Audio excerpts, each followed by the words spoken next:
Om Swastiastu. Pemirsa Bali TV dimanapun Anda berada, kembali Anda berjumpa bersama saya Winata dalam program Bisnis Bali News. Kali ini kita akan mewawancarai seorang petani muda yang sebagai penggagas dari komunitas petani muda keren gitu ya. Namanya Bapak Anak Agung Gede Agung Widyatama. Saya nggak tahu panggil Bapak atau tidak, itu lebih mudah dari saya yang jelas. Om Swastiastu. Om Swastiastu gimana? Pak Agung, gimana kabarnya Pak ya? Becek, luar biasa. Tetap semangat ya. Tetap sehat, tetap happy, tetap optimis. Walaupun masa COVID gitu ya. Iya. Mungkin bisa sedikit cerita tentang petani muda keren itu. Petani muda Apa keren. sih sebenarnya? Singkat saja. Jadi petani muda keren itu movement gerakan. Kita gerakan petani, ya? Gerakan. Jadi anak-anak muda kita bertani, bagaimana kita tunjukkan kepada dunia lah bahasanya sebagai di Bali, kita tuh bertani itu adalah pekerjaannya keren, yang mengasihkan. Kenapa? Karena ada huruf N dulu zaman. Kalau pada N-nya kiri. Jadi selama ini kan stigma petani itu kiri, kotor, kiri. Tapi dengan adanya keren ini, N ini network, jadi jaringan, kita berkolaborasi, kita bersama-sama, kita bersatu, membuat mata rantai nilai dari hulu sampai hilir. Itulah kita sebut diri kami petani muda keren. Keren gitu, bukan petani muda kere ya, tapi keren ada N-nya ya. Jadi ini mengilhami untuk bagaimana anak-anak muda itu untuk bertani. Betul. Jadi responnya bagaimana selama Responnya dasar luar biasa. Jadi sebelumnya petani itu kan sering sendiri, terus kesepian, mungkin tidak ada teman. Dengan adanya kami karena membuat komunitas, kita jadi lebih semangat, lebih optimis. Jadi banyak masalah tersolusikan. Masalah di hulu mengenai air, mengenai tanah, mengenai kesuburan, mengenai hama penyakit. Kita cari solusi bersama-sama sehingga tersolusikan. Di hilir juga itu masalah pasar, pengemasan, distribusi. Kita cari solusi bersama-sama sehingga tersolusikan. Itulah makanya kita bertani. Sebenarnya di semua aktivitas kita harus bersatu. Karena sekarang eranya itu kolaborasi. era kolaborasi. Eranya kolaborasi, must be collaboration, harus bersama-sama membentuk mata rantai sehingga segalanya bisa jadi lebih mudah dan lebih efisien. Ada berapa orang yang ikut petani muda keren? Banyak sekali Bliman. Sampai ribuan? Multipliernya sampai ribuan. Tapi secara de facto kita yang aktif di WA Group di ini kurang lebih 300-400 petani. Cuman kan petani kami itu petani champion. Jadi petani-petani yang mengempower teman-teman yang lain begitu.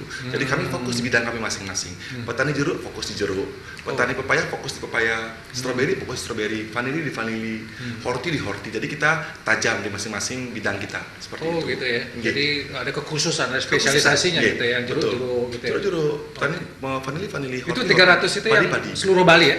Seluruh Bali, kita dari Seluruh seluruh Bali. Gitu. Jadi kita fokus kita memang development people. Karena kalau kita mau merubah Bali, kita harus rubah manusianya. Bukan alamnya, bukan pariwisatanya, bukan produknya, tapi manusianya. Dengan kita membuat manusia yang berkualitas, manusia yang baik, manusia yang bertanggung jawab, Bali pasti akan lebih baik. Nah, itulah visi kami di Petani Muda Keren. Jadi kita empower teman-teman petani agar menjadi petani yang dahsyat. Dan itu memang anak-anak muda ya di sana ya? Anak-anak muda. Anak orang-orang yang berjiwa muda. Tidak harus muda tapi berjiwa muda. Walaupun umur sudah lewat sedikit tapi masih jiwanya muda. Ayo. Karena kalau kita bicara petani kan orientasi berpikir kita otomatis biasanya orang-orang yang sudah tua bawa pakai capil, bawa cangkul seperti itu. Tapi ini enggak ya seperti itu. Jadi semuda muda-muda. Jadi memang mindset muda itu kan semangat, optimisme, positif jadi begitu. Jadi tua pun tidak masalah. Yang penting bisa mengikuti jiwa muda itu.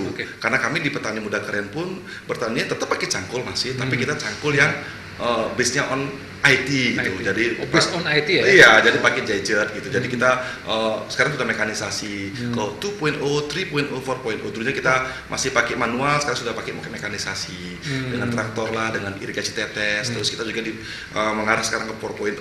Kita empower teman-teman petani kita untuk memakai aplikasi. Jadi bertani menjadikan pertanian menjadi sebuah proses yang menyenangkan, sebuah proses yang asik sehingga jadi pertanian itu bukan lagi sebagai jalan keluar terakhir, tapi pilihan pertama. Pingin jadi apa? Pingin jadi petani. Gitu. Mengasihkan itu kan tentu punya definisi. Mengasihkan itu biasanya kalau dipahami umum adalah bisa menghasilkan uang lebih banyak. Betul. Apakah di petani muda keren bisa menghasilkan uang lebih banyak? Nah, itulah yang kita lakukan dengan value chain ini. Jadi memang kenapa orang-orang belakangan ini 10-20 tahun terakhir malas jadi petani, takut jadi petani, bahkan tidak mau jadi petani karena tidak ada kepastian pasar. Jadi bertani sekarang nanti mau dijual kemana tidak tahu, terus di pasar kemana tidak tahu. Nah, itulah yang kita buat di Petani Muda Keren. Kita value chain tadi, mata rantai ini. Jadi kita ada yang fokus di on farm, di hulu, ada yang fokus di off farm, di hilir, menjual gitu. Seperti kami di Petani Muda Keren, kita ada unit bisnis koperasi kami namanya Bos Fresh, ada Bos ya. Itu koperasi ya? Bentuknya koperasi gitu ya? Jadi kami kumpulan komunitas kami ini di gerakan kami ini Petani Muda Keren kita buat legalnya di organisasi namanya Forum Petani Muda Bali. Forum Petani Muda Bali itu SK Kementerian. Terus untuk mengakomodasi bisnisnya kita buat koperasi namanya Koperasi Petani Muda Keren. Nah di koperasi inilah teman-teman yang memiliki bisnis menjadi bagian dari unit bisnis koperasi. Seperti dia yang punya bos fresh menjadi unit bisnis koperasi di bidang pemasaran.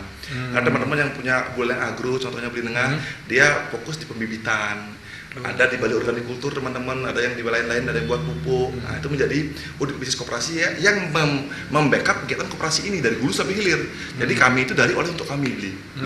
Jadi kalau teman-teman butuh pupuk, kita sudah punya pupuk sendiri di Petani Muda Keren. Teman-teman butuh bibit, kita sudah punya bibit sendiri. Teman-teman memasarkan, kita sudah punya jaringan pemasaran kita sendiri. Seperti itu. Jadi termasuk holistik. Bos ini Niki. Pemasarannya ini. Iya, pemasarannya betul. Kemana saya pemasarannya? Kalau bos kita yang paling tinggi kita ada ekspor kita sudah kirim keluar sejak 2017. Terus kita juga B2B, Horeca, hotel, restoran, catering, cafe di Bali ya. Di Bali, kita fokus di Bali saja. Terus yang ketiga kita juga kirim ke pasar tradisional, pasar becek, pasar Cokro, pasar Badung, gitu karena kan produk kita dari premium Super 1 sampai BS semua harus terserap ini karena semua harus terjual laku. Yang terakhir retail, kita juga jualan pakai aplikasi, pakai apps, mobile apps seperti itu di Bos Fresh. Iya betul. Pemasaran ekspor. Nah ini kan juga lagi ngetren, bukan lagi ngetren, lagi COVID gitu ya. Iya. Apa dampaknya? Dampaknya luar biasa positif. Jadi memang saya mengeluh biasanya sepi gitu. Luar biasa positif. Jadi dampak itu kan tergantung kita sudut pandang kita melihat dari mana. Selama COVID ini kita bertumbuh luar biasa di Petani Muda Keren. Di teman-teman di hulu mungkin kalau lihat dari sisi financing, di sisi pemasaran mungkin kita turun drastis dahsyat 80%. Ya? Karena ekspor nggak ada lagi. Ekspor nggak ada, B2B hotel tutup, restoran tutup. Ya, tapi secara platform kita bertumbuh. Jadi kita bisa fokus mengembangkan aplikasi kita seperti Nabung Tani sekarang, terus ada Sayur Baik, terus di on farm juga kita sekarang bisa fokus development petani, mencoba agen-agen hayati yang baru. Ini ya banyak positifnya. Jadi kalau kami di PMK memang empower teman-teman selalu berpikir positif ya? Berlaku positif sehingga yang kita lakukan baik ya. Jadi kalau kita ekspor biasanya kemana saya? Tadi nyambung dikit Liman, memang pasar kita, kalau kita ngomongin pasar, COVID ini memang terdampak luar biasa. Ekspor kita tutup karena bandara lockdown sejak akhir Maret. Karena bandara lockdown ya? Karena bandara lockdown, distribusi kita tersendat. Sedangkan kalau kita kirim via laut sulit karena yang kita kirim perishable product. Harus lewat pesawat terbang. Cenderung lewat pesawat.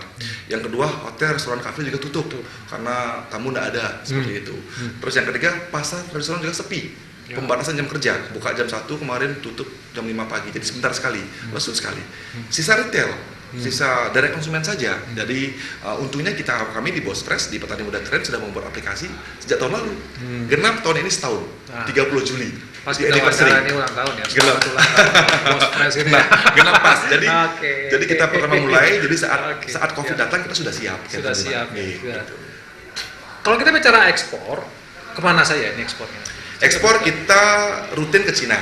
Untuk buah manggis ya. Ya. Terus tahun lalu juga kita kirim mangga ke Singapura, kirim rambutan, sawo, alpukat gitu. Memang demand belum kiriman belum banyak untuk yang terkait buah-buah kayak mangga, salak. Salak belum ya? Salak sampun ke Kamboja. Terus yang banyak yang manggis, ratusan ton kirimnya kita. Kalau yang lain-lain nggak sampai ratusan ton? Belum. Jadi harusnya tahun ini sudah segitu. Tapi karena distribusinya terhenti ya kita pending sebentar. Kita optimis setelah bandara buka kita bisa kejar. Karena sebenarnya demand luar akan buah tropis itu luar biasa. Kebutuhan akan mangga, buah naga udah dibuka ke Cina juga. Terus manggis, pepaya juga di Ceko di Eropa. Yang pepaya ini ya? Iya. Jadi juga mangga goreng seperti ini. Betul, lemon juga kebutuhannya luar biasa. Jadi intinya optimisme. Ini buah-buah tropis yang sangat diminati oleh negara-negara. Betul, negara lain. Jadi intinya sebagai masyarakat Bali harusnya bangga sebagai petani. Kalau jadi petani, kalau mulai lahan, mulai kebun, ngiring dirawat, di development kebunnya, astungkare karena ke depan kan strength negara kita ini kan di pertanian. Kita punya iklim yang luar biasa, kita punya cuaca yang luar biasa, kita punya tanah yang banyak sekali, kita punya air yang luar biasa. Jadi kita strength kita di sana, di pangan. Jadi kenapa kan kita kuatkan pangan kita yang namanya Eropa, yang namanya Amerika, mereka punya 4 iklim, punya 4 musim setiap tahun.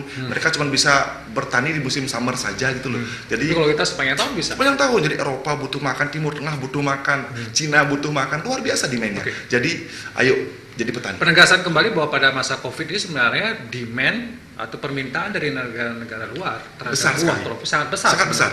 Persoalannya adalah distribusi. Betul. Jadi karena kalau itu dibuka nanti, udah bandara dibuka, logistiknya bisa keluar negeri akan pas tuh ngaruh pecah telur, pecah. Karena memang sekarang apalagi Covid kan orang sekarang di masa Covid ini semakin concern dengan kesehatan. Jadi makan sayur-sayur sehat, buah-buah sehat. Apalagi di negara luar mereka nggak punya. Kita kan gampang sih karena kita punya. Ya, karena selama ini begini, Pak Gung. Kalau kita melihat kan banyak buah impor, buah dari Cina, karena mereka lebih murah. Jadi ada yang mengatakan bahwa buah kita itu nggak bisa diekspor karena kualitasnya. Benarkah itu pernyataan seperti itu? Tidak salah, juga tidak benar, agak keliru. Jadi begini, memang betul. Kalau diekspor fokus kita quality, continuity, quantity. Ya. Jadi kualitas first. Ya. Jadi kualitas is must gitu. Jadi quality is must. Jadi kualitas itu keharusan. Ya. Memang dengan adanya kita di PMK, kita di Petani Muda Keren, kita membuat SOP itu bagaimana membuat produk-produk yang berkualitas. Jadi GAP, good agricultural practice kita lakukan di petani-petani sehingga berkualitas. Kalau tadi ada stigma buah kita tidak laku, itu salah. Karena sebenarnya kita saja yang tidak memasarkan buah kita.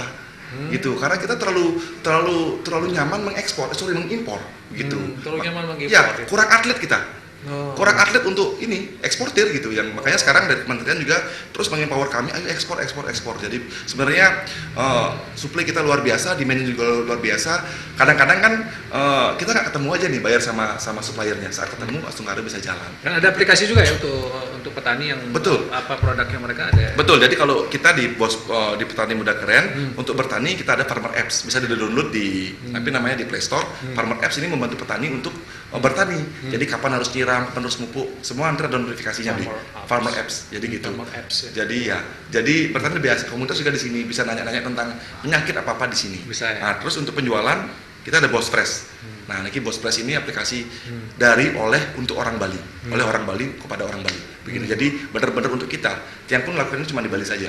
Gitu. Jadi bagaimana kita empower teman-teman. Jadi dari petani Bali kepada masyarakat Bali, langsung just in time. Sayur kita ini just in time. Kita panen tadi pagi kita kirim, siang ini sore ini. Besok kita panen lagi, kita kirim lagi begitu. Jadi segar fresh terus. Begitu. Terus yang terakhir kita punya Nabung Tani ini. Ada Nabung Tani. Nabung Tani platform kita buat untuk petani-petani kita yang kurang modal. Kan banyak sekali tuh mereka mau pinjam uang di bank nggak punya jaminan, sulit gitu. Walaupun sekarang BPD sudah membantu kami di Petani Muda Keren, tapi kadang-kadang ada aja kendala-kendala kecil. Nah, kita ini crowdfunding dari masyarakat Bali kepada petani Bali. Jadi patungan nih, petani nanam kentang nih contoh nih, beli-belian. Niki butuh 10 hari kentang, niki butuh uang kurang lebih 10 juta. 3 bulan aja udah panen. Panennya kita ambil koperasi, kita yang ambil semua, kita yang jualkan. Mau nggak beli man? Jadi patungan aja 4 per 2,5 juta, modalin petani ini di Tamblingan, di Goblek, nanam kentang, dia bisa nanam kentang, panen, uang beli man tak balikan, hasil panennya, hasil keuntungan dibagi. Kan asik banget. Dikembalikan dengan keuntungan ya? Ya, keuntungan biasa. Tidak 2,5 juta saya pinjam, cuma dikasih 2,5 juta. Tidak, Kan? ada kelebihan dari keuntungan. Bagaimana risiko? Bagaimana kalau gagal? Kalau gagal panen ulang, tanam ulang. Gitu. Risiko kita mitigasi. Makanya kita pakai teknologi, kita pakai shading, kita pakai drip irigasi. Nabung petani itu. Iya, gitu. Ini dari responnya bagaimana kalau yang nabung petani ada juga? Ini kan semacam menjadi investor. Kita belum buka secara publik, kita baru private, baru di antara kita saja. Karena kita masih kaji ya, pelan-pelan lah, kalem tapi pasti kan. Tapi ini luar biasa. Selama ini kita yang lakukan cukup oke banget. Ya, karena kan pasar sudah kita pegang, itu poinnya. Sudah pegang pasar.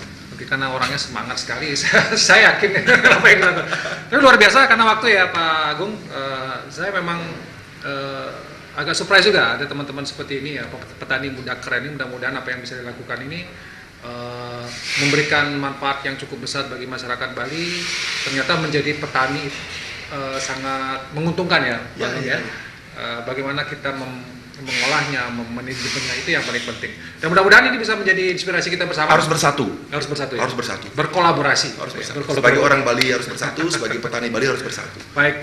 Terima kasih Pak Agung, terima kasih pemirsa Bali TV. Demikian bisnis Bali News kali ini. Saya ucapkan terima kasih. Mudah-mudahan ada manfaat yang bisa diambil. Saya tutup dengan permohonan Om Santi. Om Santi.